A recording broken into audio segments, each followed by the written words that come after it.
Yeah, members of the UPSTU, we welcome you all to this evening. You're welcome to yet another episode of the ProDev Hour, which is an initiative of the Union to always take us through some of the aspects of the professional development. And this evening, we shall be listening to our Deputy General Secretary, Mr. Bamuteze Stanley, who is enthusiastic about school leadership. So today's topic is school leadership. Mr. Bamuteze is our discussant tonight, this evening, and I am the moderator together with Madam Auma Betty. Madam Auma Betty is the chairperson of the Education, Professional Standards and Discipline of the Uganda Professional Science Teachers Union. The Education Committee is one of the sectoral committees of UPSTU, sectoral committees of NEC, and I am Tugume Benson, and I'm the National Vice Chairperson.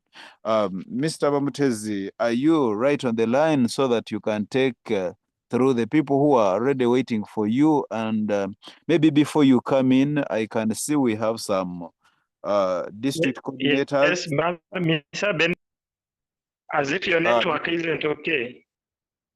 Sorry? Are you hearing? Yeah, I can get you. I'm getting Yes. Mr. Stanley. Mr. Stanley, I'm getting. I don't know whether you are hearing Yes, me. are you hearing? Yeah, for me, I'm yes, hearing I'm you. also good to hear. Yes. Oh, great. Should I? I can see, Mr. Stanley, I can see we have some NEC members here. I can see we have our district coordinators and the rest of the fraternity of the UPSTU and the family. So you are welcome to speak to your people, sir. Thank you, my brother, the Vice Chairperson of Uganda Professional Science Teachers Union. I thank you for the good work you are doing for the union, and I pray that God blesses you. Our dear Amen. members present, I want to welcome you to this yet another ProDev Hour, where we are going to take a leap into school leadership as science teachers. And the presenter tonight is Mr. Bamuteze Stanley, the Deputy General Secretary, Uganda Professional Science Teachers Union. I'm going to request my brother if he can project the presentation, it would be even better. But in brief, I'm going to provide a brief background of the situation at hand, which has provoked the Education and Standards Committee to think about talking about leadership in schools as science teachers. So we want to look at the situation, the status of science teachers' participation in administrative roles in the different secondary schools in our country.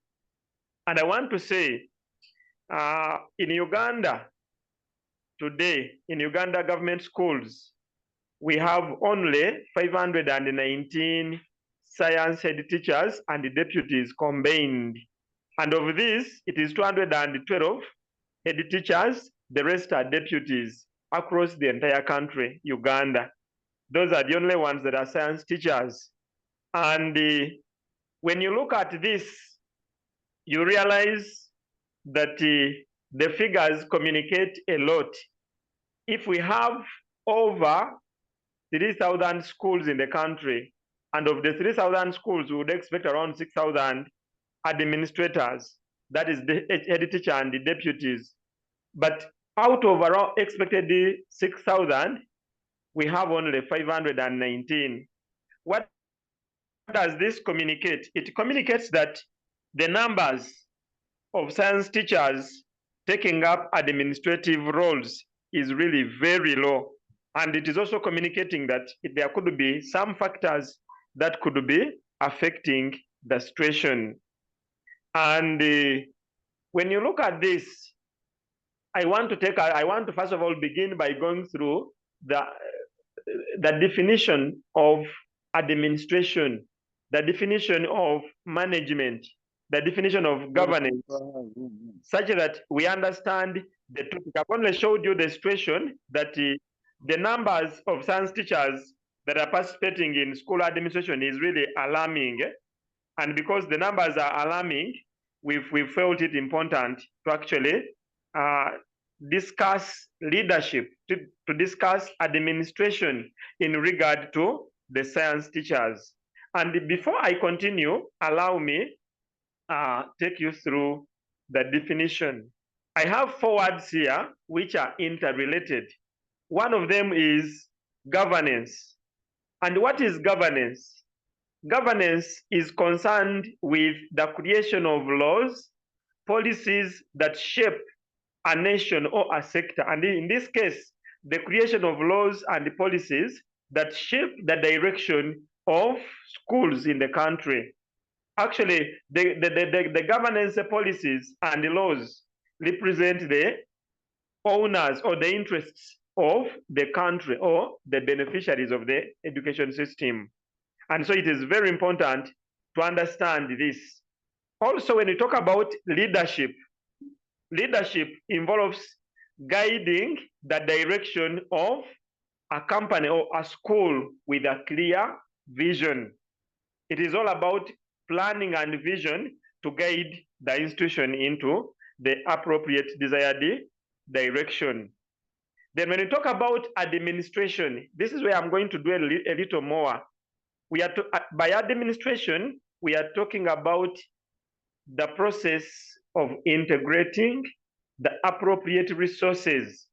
To integrate means to amalgamate, to synchronize different resources that are considered to be appropriate. And by resources, we are meaning money, the manpower, the money in the school, the machines, the materials, in order to make them more effective for achieving the intended objective of the institution. So the administrator is the implementer of all the policies, of all the things that are all that other stakeholders design, but this one is the implementation level.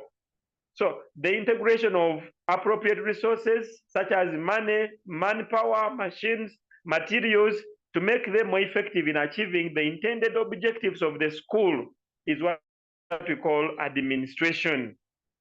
Then we talk about management. Management involves the execution and the value creation, the coordination of the efforts of people in order to accomplish goals and objectives. That is using the available resources in a more effective way. And so those are the 4 terms. And as we talk about leadership, these are the different levels of leadership one may take. You can be at the governance level, you can be at the leadership level, that is providing direction to a company, or you can be at the administrative level or management level. And these 4 terms need to be clearly understood. Like I told you, this is where the science teachers are shying away from. The integration of resources to achieve the company objectives. These are the things that science teachers are not participating in, where we've ended up with only 519 science teachers, head teachers, and the deputies. Yet on the payroll, we have over 10,000 people, scientists, but we have only 500 in administration. And what do these figures communicate? The figures are communicating that there are very few science administrators in the government schools. And the biggest question that I feel at the end of this address, at the end of this interaction, we must have found out is, what we must have answered is, why is the situation like this? When we move to the next slide, you can see, please move to the next slide. We can see science teachers running. A science teacher is running away from any administrative role. But can we ask ourselves why? What could be the reasons causing this alarming situation? Because when you don't participate in the distribution of resources, when you don't participate in the appropriation of resources, you are missing out. But why is the situation like this? So these are some of the reasons. Please move to the next slide. Some of the reasons include, among others, reasons why reasons for running away from administrative roles. One of them, most science teachers fear the immense pressure involved in administration. And this pressure may present itself in form of deadlines, targets, reports. You know, at all times in a functional school, there are deadlines, maybe deadline for submission of marks, deadline for registration of students, deadline, then targets in terms of performance, targets in terms of achievement, etc. And then reports. Some schools report on a weekly basis, on a daily basis, and so some people shy away from this. Then another one, fear of increased responsibility. And sometimes this responsibility may not be commensurate with the pay. Someone is made to stay behind as other teachers are going home, and then you stay behind. You are going to be there to have meetings, to ensure that preps end well and things like that. So some of them fear that. Others there is lack of training, guidance, and open communication needed to motivate them. Some teachers are not administrators simply because they've not had the necessary training, the guidance, and the open communication, the encouragement to motivate them to take up administrative roles. Some of them lack passion for leadership. Someone is there, but he says, maybe for me, I want to teach my lessons. After teaching my lessons, I go away. I can't do my other business. Whatever happens thereafter is none of my business. Some people, those are also there. These ones, they just want to deal with learners, and that is all. Some of them lack the necessary skills and the talent. And today, I pray that at the end of this, that some of these skills are exposed for us to see, and then maybe to taking a leap. Either way, sometimes teachers still have the inferiority complex. Someone who feels, what if people don't like me? What if people, some of them even fear facing colleagues to give them the direction, and that is giving direction to be an issue. Literally, challenging. Many of them have that. Then there is also poor work relations with the colleagues and parents. Some people don't have the clientele. They don't have that ability to break even, to make up with friends, to make up with colleagues, so as to team up and have unification of opinion. Then others have differences. There is a difference between the nature of administration and the orientation of scientists. This one I'm going to also dwell a little more on that. There is a bit of difference between science teaching and the administration, as I'm going to see in the next slide. But before I go to the next slide, there is also this salary disparity. Recently, you saw the leadership of Uganda Professional Science Teachers Union taking to the media, taking to the masses about the pay for science teachers, for science leaders, that is head teachers and deputies, where the policy had ignored them, and when someone became a head teacher, he would go to a salary that is not enhanced, and yet the science teachers are getting enhanced salaries. So this caused some scientists in education to shy away from taking up administrative roles. before even I move forward, I want to bring to your attention, dear listener, that the leadership of UPSTU, in collaboration with the leaders of science-ed teachers, have worked tooth and nail. And as we speak, the funds have already reached the district for the enhancement of the head teachers and their deputies, and even a circular is in the making, so as to make sure that these people receive their enhanced pay come the next payment. I think that is a positive to the leadership of UPSTU, and this salary disparity that has been hindering many of them is also sorted. Now, I talked about the difference between the nature. Maybe Mr. Stanley. Yes. As you leave that point, I want to let the listeners know that at the end of this talk, we shall have our national chairperson expounding more about this enhancement of science teachers and deputies. He'll come at the end when you are done. He'll come and give more light to the members about that. Yes. Thank you. Thank you. So that one shall handle like that. Then we have, I talked about the difference. There is a great difference between the nature of administration and the orientation of science teaching. And when you move, I want us to look at the nature of the education administration. And then we shall compare it with the orientation of science teachers. And then we see. Please move to the next slide that talks about the nature of education administration. Now, when you look at this, not the difference, please, the previous slide, the nature of education, the nature of education administration.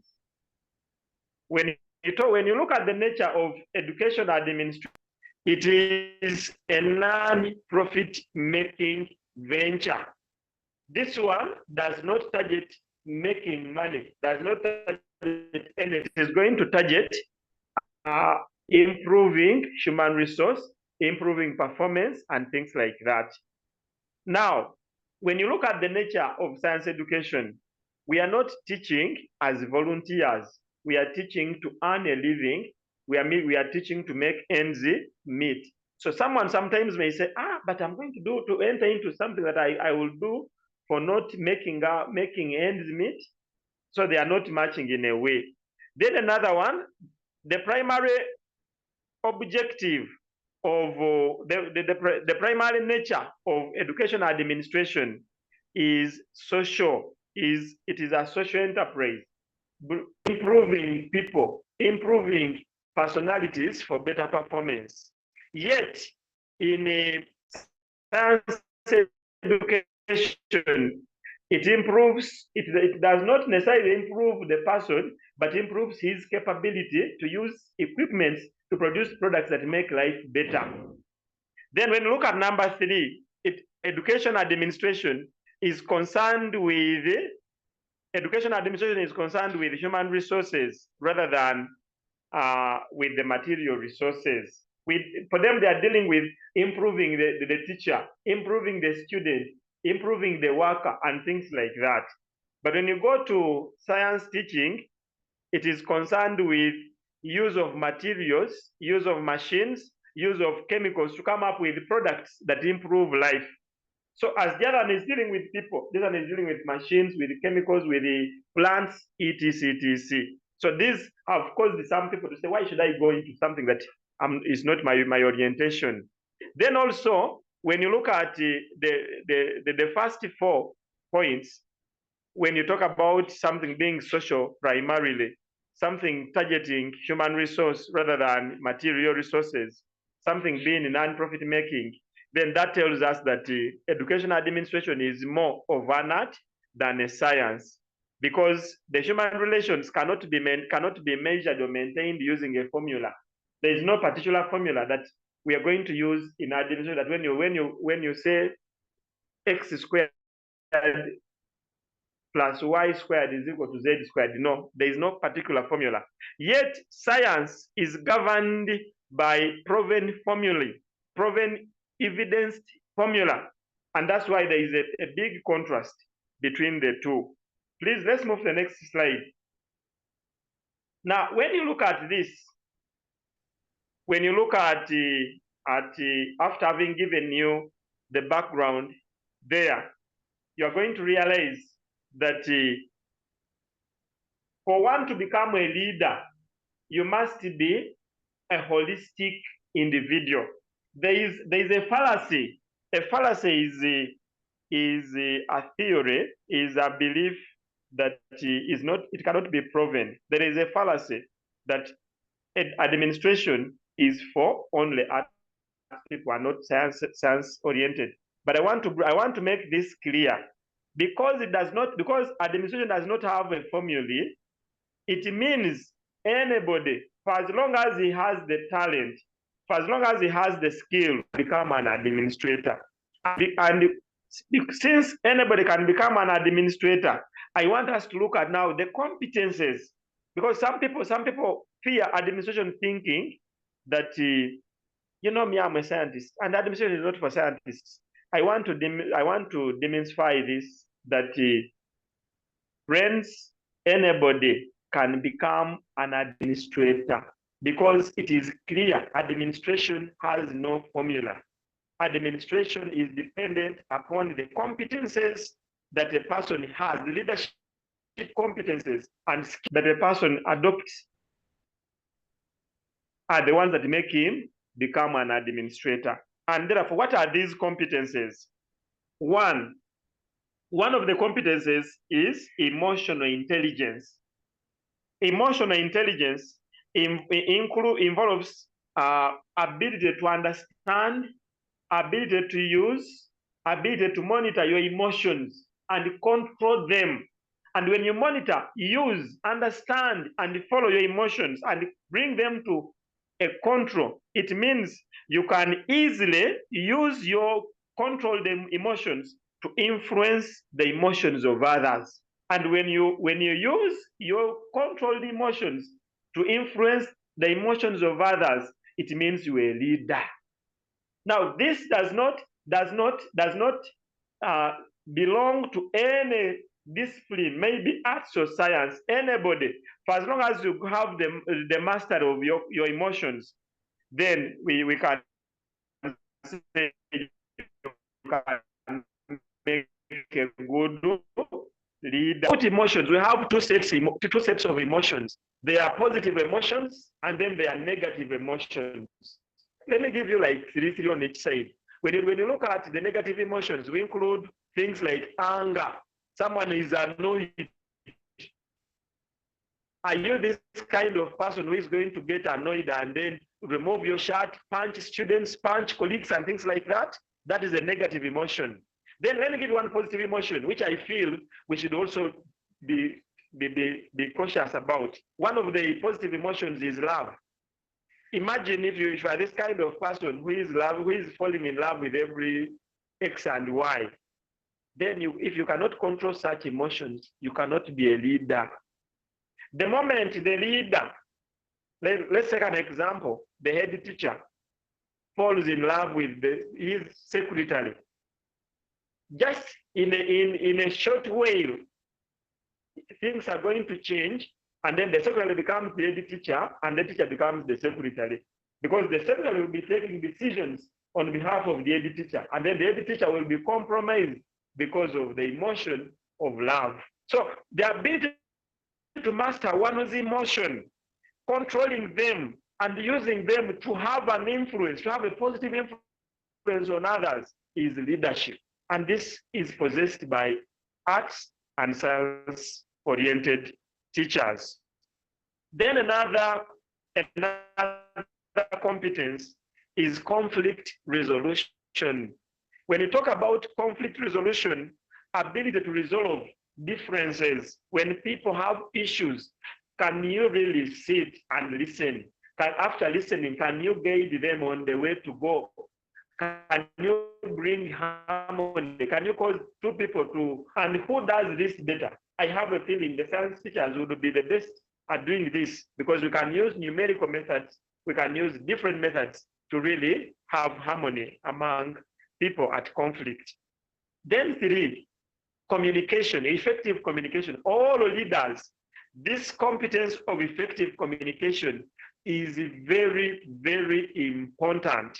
And I want to tell you, we can equally communicate as scientists, because we can communicate using figures, we can communicate using graphs, we can communicate using sentences, and our message is understood. Now, communication, there are two approaches, or 3 approaches, but let me use the 2 approaches to make you understand communication that is described as effective. Now, the 2 types of communication are, we have vertical communication and then horizontal communication. Now, as leaders, we are expected to follow vertical communication, where either ideas come from the bottom and move upwards, or top to bottom communication. That is also vertical, where the administration comes up with a policy or a position, and then they communicate this position for others to adopt and follow. That is the most and the best method of communication described here as effective communication. However, there's also another type of communication, which is called horizontal communication. And as leaders, horizontal communication is not encouraged. It is a dangerous form of communication. That is communication between people at the same level, colleague to colleague communication. Usually it occurs in the absence of those above them. And what happens? They will begin gossiping, they will begin concocting stories, propaganda, and etc.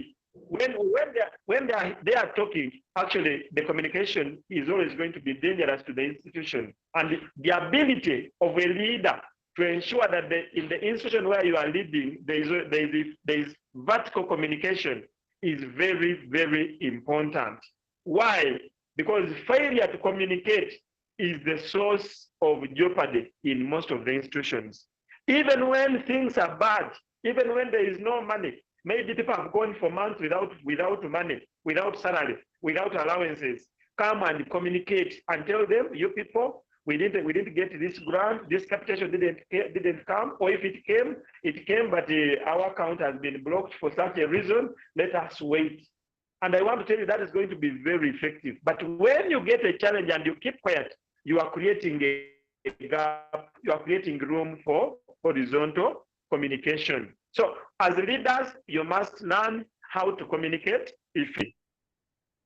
Then another competence that a leader must have is ability to develop others. Ability to develop others. When you have others under you, others at your level, can you help them improve, or you are going to help them become poor and weaker? This competence requires development in a leader. When you have others, always look out for the good that you can improve. Look, if there is anything bad, look for ways of improving them. I'm told of a story, and this story was told by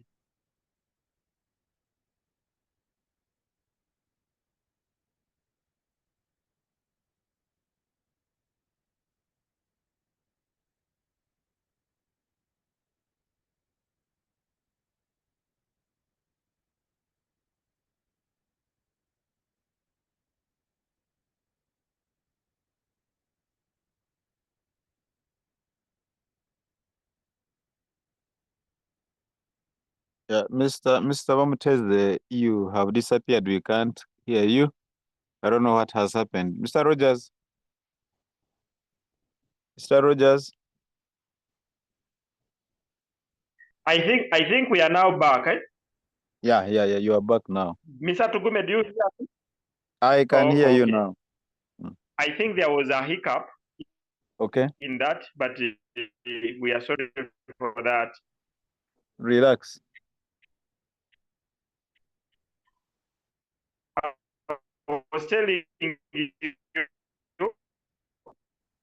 was telling you, I was sharing this as, and the big institution, it was actually a university. There was a lecturer that put 9 warning letters of non-performance. And so when they brought to her, they wanted this man sacked.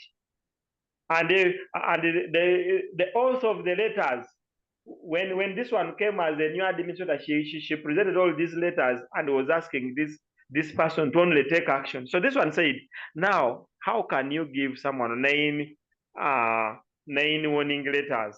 What have you been doing as the administrators? So she carried out an independent investigation. And when she went to the class, she realized that the students loved this man, and at delivery, they would commend his delivery. So what she did, she decided now come up with, cause a meeting between her as the top administrator, the previous accuser, and this person, and give a fair hearing. And in the end, she realized that this man needed a second chance. And when the man was given a chance, today is one of the best performers at school. And therefore, friends, ability to develop others is very, very important, is a very important competence in the leader. Even in your home, don't always look for faults from those people that you are living with, but always look for how to improve them, because it is improving them that is going to make us go forward. When we keep breaking, we shall only be praised of a high rate of turnover of personnel, but not be praised of performance. Then we also took, I want to tell you also about building relations or relationships or team building. A leader must be in a position to form teams and work as a team. When if you cannot bring people together to work towards a common cause, then you cannot be a leader. And I want to tell you, the best person to do this is the science teacher. Because in science, we group students into experiments, we coordinate them, and then we perform and come out with the results. The best position to perform leaders. Another core competence is integrity.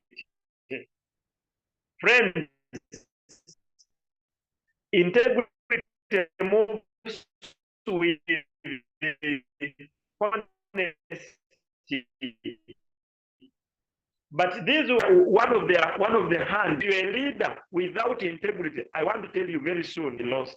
And when a leader loses the moral authority, then you've lost the leadership. You've lost your administrative chance has gone, and moral authority is never brought back. Someone loses moral authority once.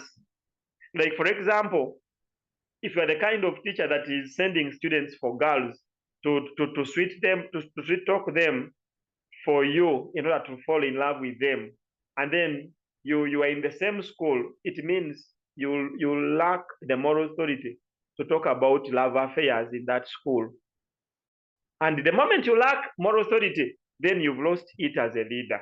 So it is all about you and I controlling our emotions, controlling our being, and then we make great leaders. Then there is also this thing of change management. A good leader must be a manager of change. You know, change, man is naturally resistant to change. Whenever there is anything that is going to cause change, man is always opposed to it. But as a leader, what makes you an administrator is to cause change. First thing you must think of as a leader. And when that change does not affect your emotions, by the way, a leader shouldn't be stressed. If in an institution there is a stress, you as a leader, you must be stress-free. Imagine an institution where the teacher is the one that is most stressed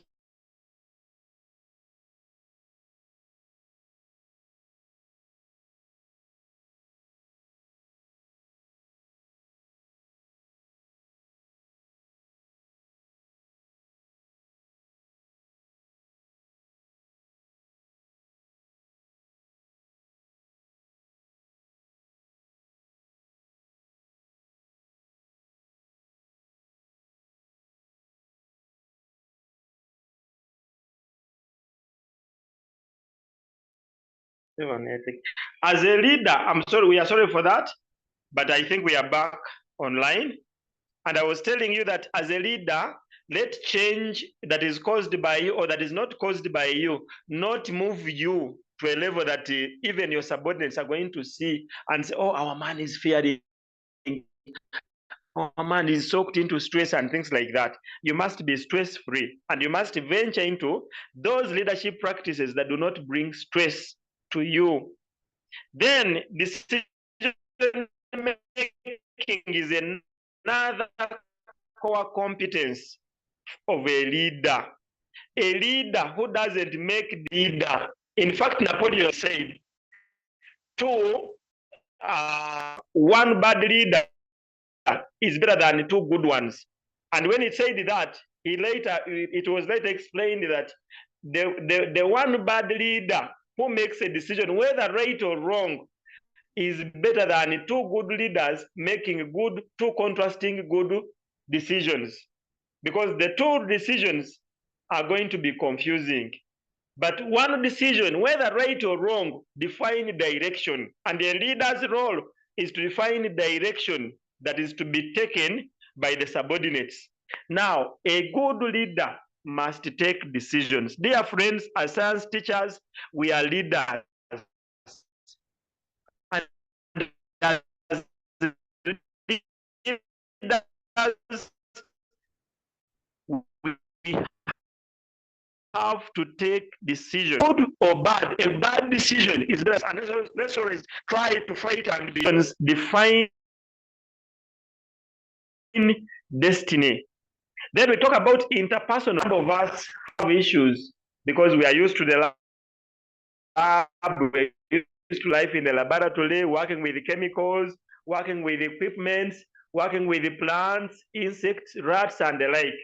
But I want to tell you, you cannot be a leader without good interpersonal skills. And by interpersonal skills, I want us to understand that we have to always relate well with our colleagues. We have to always be sociable. Let's be people of people, people with people. When someone is around you, have skills to make them feel your warmth. Smile. Why would you be this kind of leader who is gloomy 24/7? Always have a reason to smile.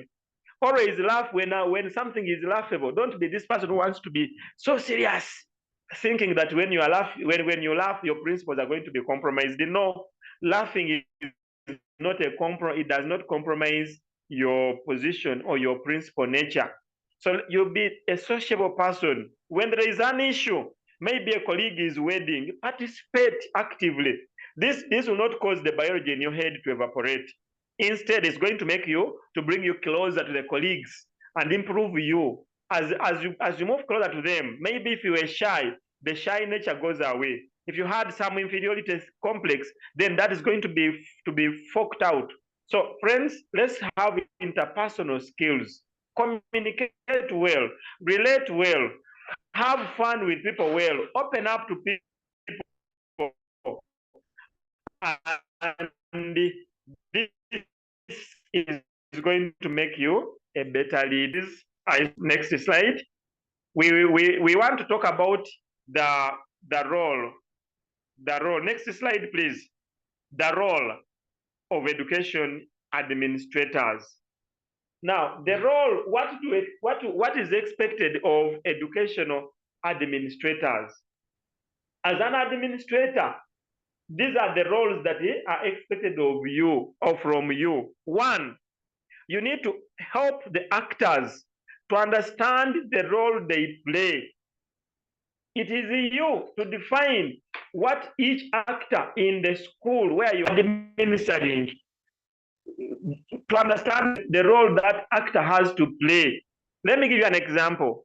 We are going to employ workers, school workers, like people at the gate. You need to make them understand your expectations. Matron, you need to make him understand your expectations. Teachers, you need to make them understand the expectations. And by helping them to understand their role, these include things like timetabling. These include things like a job description. These include things like schedules. You make schedules for work, and all these are going to help the different actors understand their role in the school. Another thing, you maintain the efficacy of the school environment. You keep it pure. You keep it as efficient as possible. Don't, like, for example, if you are an administrator in a school where there is a lot of movement, it is you to make sure that there is sanity, people settle down and read.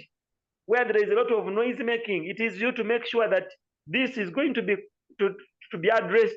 Where the environment is that, it is you. So it is your role as an administrator to maintain the efficacy of the institution, to keep it pure for the cause, for the objective, to make sure that the environment supports the achievement of the objectives of the institution. It is your role. Another one, it is the role of the administrators to provide leadership for the education of students, provide the necessary leadership. When teachers go to class, they can threaten students. Well, for you, if you talk about me, I'm going to this. It is you now to come in and help this student to open up, say that when the student tells you what he fears to tell the teacher, it is you now talk to the teacher. Please, Mr. Swandi, so students are saying you are not giving them the notes and they are not learning. Help them. Yet students would fear to do that. Maybe students are saying you are coupling with the girls and this is breaking and not making them to study. It is you. So you must provide that leadership. Remember, I talked about effective decision making.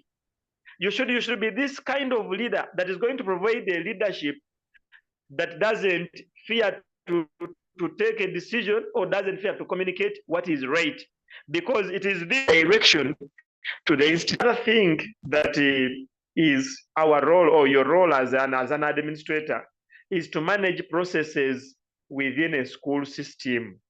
There are processes that take place within a school system. It is you to manage them. And by managing them, you ensure that they happen in a timely way and produce results that are real, that are tangible, that are intended. And this is your role. Another one, you ensure the achievement of particular outcomes. These outcomes from the processes, it is you as an administrator to make sure that you make a follow-up. You look at which activity was planned on the master plan of the school. Have we executed it? How are we going to execute it? And when are we going to execute it? And what are the results expected from this? And once you manage this, then you are doing point number 6, legal and financial responsibilities. Our schools are not operating in isolation. We are operating in the community. We are operating in a country which has rules and a legal framework. So the legal framework must be met, like taxes, like mentioned them. It is your responsibility. Don't say, no, for me, only a teacher, but the moment you are a legal representative of that institution, responsibilities in that institution. Then we need to measure students' performance that promote their success. Always, as a good administrator in a school, the performance of the student is your core responsibility. Measure, monitor, performance, achievement, aptitude, all of them must be measured, because when parents come to school, they will come to the administrator and they will ask questions about the achievement of their students. You must have some information about it. Then you develop curriculum and implement assessments. As leaders, develop a curriculum. By developing curriculum, you're going to come up with all the activities that are intended to achieve the objectives that bring students to school. Because in this new curriculum, our intention is to produce someone that is holistic, that is cognitively affected, psychomotor, that has achieved in a psychomotor domain and even in the affective domain. So in your curriculum, target achieve methods of assessment to gauge the level of achievement. And this is going to be to make you a very important administrator.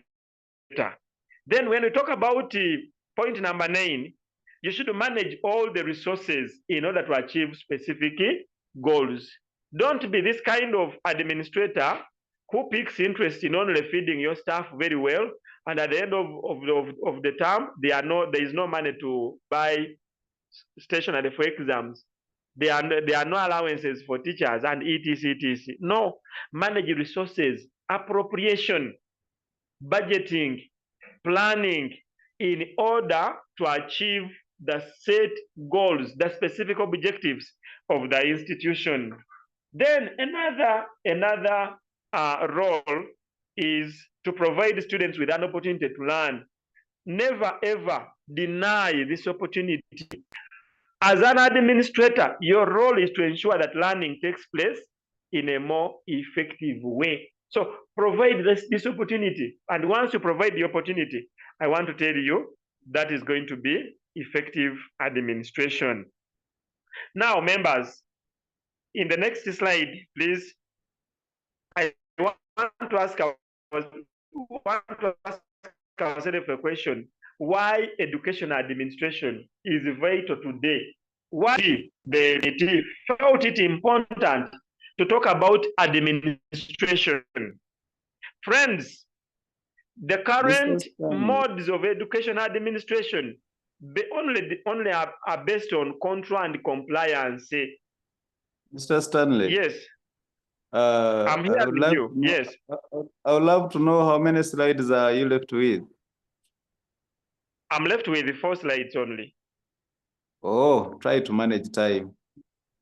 Yeah, I've also seen the time, but where we are going, I feel it is important that I bring it out. Okay. So I was telling you that as you look at the current administrative structure, we are looking at control and compliance, and this encourages inputs and outputs only. So when someone is told you must do this, you must teach, you must do this, it leads to detachment from the would-be commitment of bringing up a holistic student, and then disengagement, reduced commitment, and attrition. Therefore, there is a need to have education administrators that promote teacher advancement, because it is this teacher advancement that is going to bring us to where we must be. And this advancement can only be brought by you, the science teachers who are listening to me. When we leave admission to other people, it means whatever others decide, our discipline will be left out because we are not participating in the determination of the direction of the. But when we join in, we are going to promote the teacher advancement, and this is going to lead to teacher motivation, improved commitment, enthusiasm, and teacher retention. Today, as the government is struggling with early retirement as an issue, when we improve administration, when we improve school management, these are going to be also addressed, and at the end of it all, the administration will have achieved the objectives. And that change, the administrator that is needed to cause that change is you, my dear brother, that is listening to me. What benefits? Are there some benefits in leadership? Yes, but these ones are because of time. Let me just go through, peruse through them, and then we see how to keep time. One of the benefits of leadership is job satisfaction. As a leader, there is always that satisfaction you gain in making people achieve. Then it provides an opportunity for professional growth and advancement. As a leader, there is always that professional growth because you are monitoring people, you are understanding people, and this is going to improve you as an individual also. It gives one a chance to influence, guide, and shape the future of the students. It also brings prestige. When someone is an administrator, if you are not a commoner, You're not a common man. You're a big person. It also gives work diversity. You will be looking at different departments. When you want to remain a teacher, you will be only understanding biology and chemistry. But when you're an administrator, you understand the kitchen, you understand the dining, you understand the staff room, you understand your subject content, and many, many other fields. There is improved salary potential. There is improvement in salary.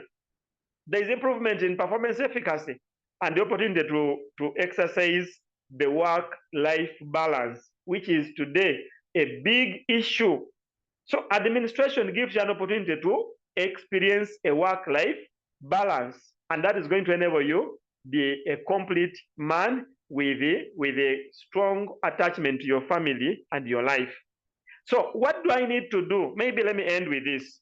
What do I need to do to be which epitomes should I have on me that are going to indicate to others that I'm a ready product for administrative selection? How do I show to the others? How do I position myself to be selected as an administrator? Because there are benefits we've seen, but how do I get there? Because it could be that maybe science teachers are not being seen. Maybe the qualities they are showing are not showing that administrators. Now, these are the things that I feel, if taken on, can improve your marketing your marketing for purposes of selection as administrators. One, be the expert. When you are there, when you are at school, have well-refined knowledgeability and skill. Be the expert at what you are doing. If you're a teacher, be the best teacher. If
Hello. Hello. Hello, hello. Hello. Yes, Hello. you can't hear him, but I can hear you. Yes, I'm sorry. I don't know whether Mr. Stanley is done. I was connecting with the chairman. I was trying to connect with the chairman to bring him on board, but he wasn't able to connect because his network was very poor. He's deep in Mukono. Yes, my brother Benson. Yes, please. Can you My get brother, me? I was just finishing one more slide. Oh, fine. You Yes, finish I'm up getting then. you. Oh, finish up then. Finish. Are you hearing me? Yes, Yeah, yes. I've heard you. So I was telling you, friends, Benson. Yes, please. Hello. Yes, I can get you. Let me just finish with just one more slide and then. Okay. Yes. So I was telling you, when you go an extra mile, you are showing yourself up for selection as an administrator. Then another one, make your boss just try to be supplement your boss. Always make him shine. When you are at school and you're a science teacher and you are the one involved in horizontal communication, that is gossiping, complaining, insubordination, battling administration, then you are reducing your chances of being selected for administrative positions. Another thing, always try to be a source of solution. Offer solutions. When you are given to say something, give solutions to problems. Don't only be there to identify problems, to identify challenges. You know there is this problem, then you've not solved. We employ to solve solutions. And the one who is solving the solutions, who is solving the problems, is the one that is going to be a ready product for administration. Another thing is avoid the wrong camps. In every staff room, there are wrong camps. Those camps that are opposed to the administration, whatever they bring, then someone says, for me, I will not do that. It will not work. And things like avoid such, because here, wrong camps do not bring you, they cannot bring you to where you want to be. Another thing, be a team player. When you are in a school, try to team up with others. Don't avoid unnecessary competitions. When you have anything good, share with your friends. If you are communicating something you did, use we. Don't say I did this. No, we did this. We thought like this. We are doing like this. Be a team player, and this is going to make you raise. Then another one, whenever there is an opportunity, be a leader without portfolio. Don't wait for an office to become the deputy, to become the head teacher, to become, no. When an opportunity comes, take lead the people. Maybe there is a wedding, be the one offer to lead the others, offer to lead the delegation and things like that. Then be reliable, be dependable, and be available. When you are at school, try your level best to be a reliable person, to be a dependable person. A dependable person is that person who is always there when they need him. Our absenteeism, as teachers, sometimes we are running here and there, but I think that has been sorted. But be available. Most people think of being at their home at the expense of being in the staff room. That is wrong. If you want to be an administrator, always be available. Even when you don't have work at school, be available. Be dependable. Being dependable means when they send you to do something, they are sure you will do it. So this means you also have to then maintain a positive attitude, even when things are not good. Always be positive. Don't be this kind of person.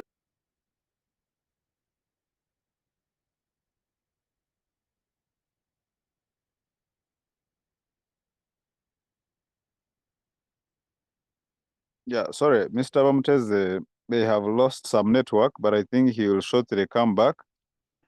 I have seen a signal as if he has left, but I don't know, he will soon be back online.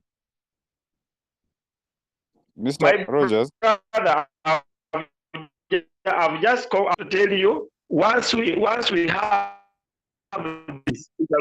Yes, my brother. Yes, I can hear you. I was saying, the moment we have these qualities, yes, we shall be in position to take up administrative positions. Maybe before I end, just in a minute, I wanted us to share with the viewer and listener what UPSTU is doing in regard to administrative positions in schools. One, UPSTU has worked on the salary enhancement. I don't know whether have you accessed chairman? No, I was not able, but he has instructed me to do it for him. We've worked on the salary enhancement, 100%. Yes. I think I should go ahead and comment about it, because the union, we've sealed that one through the plus activities that we've done towards getting those brothers and leaders on board in terms of salary enhancement. Okay.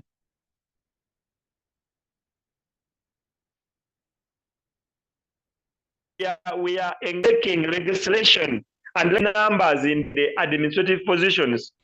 Our view is that once for every school, there must be where there must be a science teacher in administration.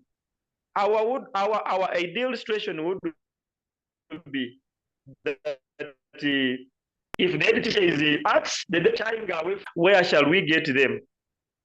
Then another one, we are trying to bridge the gap between the teacher and the administration and linking the two, the administrator and the teacher, to the ministry, to the appropriate ministry for appropriate support, because this is what we are supposed to do.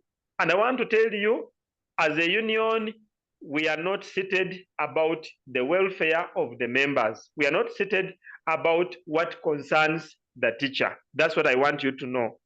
And as we fight for increase in numbers in administration, I want to urge the members to accept and take up these responsibilities, because they come with blessings from God and also come with enriched benefits. I want to thank you, and I pray that God blesses you.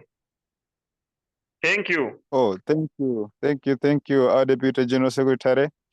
As part of a rapporteur, I have heard that there are reasons why science teachers have a fear to join administrative positions.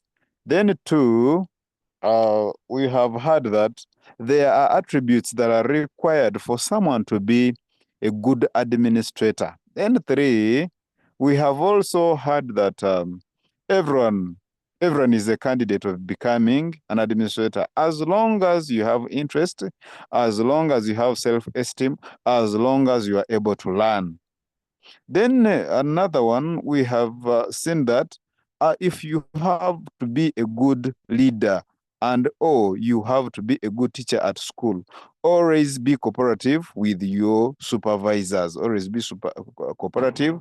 And whenever you have a concern, don't just bring it as a complaint, but also support it with suggestions of how to go about those complaints, to have the matter settled, instead of always complaining. And in such, what I may add on that is that in such situations, in such character, that is when someone is identified and made a leader of others. When you're at school and you are there to always suggest solutions, bring up the matter, bring up the concern, and then suggest solutions. The administrators or the supervisors will identify you to support them in administration. Then we have also this that I have personally to say in my capacity as the National Vice Chairperson and in my capacity as a science teacher. I feel that since the government enhanced our salaries, we need to give time. We need to give time to our duty stations. Always be at school, even when you don't have lessons. I understand that some of us have departmental responsibilities. Have time for lessons, then have a day set aside for performing that administrative duty of being a head of department. See the challenges that are there, and then devise means of going about them. Then this that I also have to bring about is that is make sure that it's possible and you can protect the clients that we have. We have been entrusted with people's children. We need to take good care of them. We need to make sure that they get what they came to school for, what the government is paying for, and that's what we are exactly executing at our duty stations. Finally, since I was not able to catch up with the national chairperson online, he has asked me to do this. One, to tell the science head teachers and deputies that their enhancement is already at their votes, at their districts, at their local governments, and that a circular is expected to come out tomorrow to instruct the local governments to start paying the deputies and head teachers according to the enhanced science scale. That is to say, deputy head teachers to earn their 4.5 gross and head teachers to earn their 6.5 gross pay. And next to that is that maybe to encourage our science teachers not to shun away from administrative positions, since what was seen as a fear has been settled. Therefore, we encourage science teachers to always apply and join the administrative positions to take a lead, because as the Deputy General Secretary told us, is that we are trying to lobby, in one of the administrators at school, at least a deputy. If there are deputies, there is a head teacher. At least there is a scientist in that team to always implement the science policies at that duty station. Then the chairman also sent me to tell us that things to do with the money, the government, the president promised our SACCO money, and that money is already on our SACCO account. We encourage all science teachers to come and pay for membership, buy shares, so that we can start accessing that fund. We are still working on modalities of how the mechanisms of how that money can be recovered. I think in a period of less than a month, all that will be settled and people will be able to access a fund in form of a loan. And those are some of the achievements of the union. We encourage the science head teachers and deputies, please, to join us, fill our membership forms, and even one can take that form. When you have filled it, you can take it to the district human resource officer, the ones we call personnels, and ask them to code you with code 485, which is the code for UPSTU, and you start subscribing to your mother union.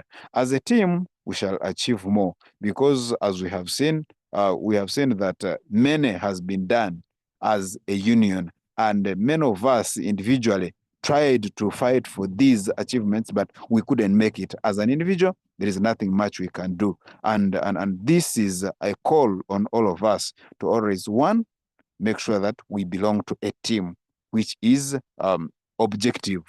And then lastly, I call upon us to always respect our jobs. Then finally, I will recognize the presence of some head teachers here.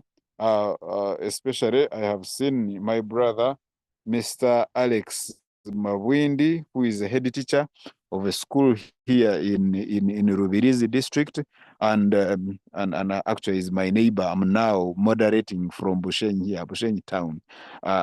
Therefore, I would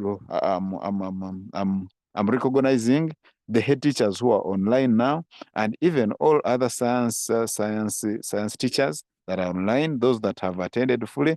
I thank you, and those who have been betrayed by network, we are sorry about that. Then we have district coordinators who are online and they are following closely from the start up to now. We appreciate your presence. And then we have also NEC members who have been available. We thank you also. Above all, we thank Mr. Mukalele Rogers, who is our IT technician, who is helping us to have all this technology embraced through these meetings. And then the secretariat headed by the General Secretary, we thank you for making sure that you implement what the union, what the NEC has suggested to be done. The National Chairperson, kudos, you have done a lot for us. We have nothing to give you but the God that created you and who always empowers you and favors you through that with the General Secretary. You have done a lot, and we thank you so much. Madam Betty Auma, who is the chairperson of the committee responsible for this ProDev Hour and this innovation, we thank you so much for the idea and the team that you work with. Actually, I happen to be one of the members of that committee, but Madam Betty is an extraordinary chairperson. We thank you so much, and we bless the Lord for the time He has given us. Good night, everyone. We catch up for another time. Good night, everybody. I wish you a good night. Good night. Good night.